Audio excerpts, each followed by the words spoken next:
സാധാരണക്കാരുടെ കുടുംബ വസ്ത്രാലയം ഷാദി സിൽക്സ്. ഇനി കൂടുതൽ സൗകര്യങ്ങളോടെ മികച്ച കളക്ഷനും വിശാലമായ പാർക്കിങ്ങും. ഷാദി സിൽക്സ്, ബസ് സ്റ്റാൻഡിന് എതിർവശം, കൊണ്ടോട്ടി. മാരക രാസലഹരി ഉൽപ്പന്നമായ MDMA-യുമായി രണ്ടുപേരെ കൊണ്ടോട്ടി പോലീസ് അറസ്റ്റ് ചെയ്തു.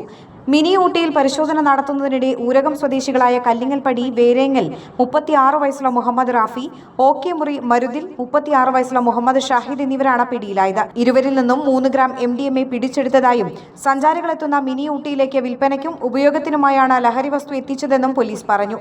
മലപ്പുറം കോടതിയിൽ ഹാജരാക്കിയ ഇരുവരെയും റിമാൻഡ് ചെയ്തു. കേസിൽ തുടരന്വേഷണം ആരംഭിച്ചതായി കൊണ്ടോട്ടി പോലീസ് ഇൻസ്പെക്ടർ നൌഫൽ അറിയിച്ചു. എയർ1 ന്യൂസ്, വേങ്ങര. നന്ദിയുണ്ട്. ഇന്നോളം എത്തിയ ഞങ്ങളുടെ ഈ സുവർണയാത്രയിൽ നിങ്ങളുടെ ഓരോ ആഘോഷങ്ങൾക്കുമൊപ്പം ഞങ്ങളെയും ചേർത്ത് നിർത്തിയതിന്. Beauty Mark Gold and Diamonds, specially for U.